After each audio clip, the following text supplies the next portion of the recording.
Isi mangkuk dengan air lalu ikat rapat di dalam panci. Setelah itu, masukkan tulang berukuran besar ke tengah mangkuk. Letakkan di luar saat cuaca membeku hingga bagian luarnya membentuk lapisan es yang tebal, sementara bagian tengahnya masih berupa air.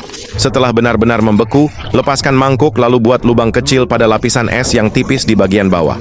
Balikkan seluruhnya agar air di dalamnya keluar. Siram bagian luar panci dengan air hangat hingga cetakan es terlepas dengan mudah. Hasilnya adalah ruang penyimpanan dari es yang dapat membantu menjaga makanan tetap dingin lebih lama, lengkap dengan tutup dan pegangannya.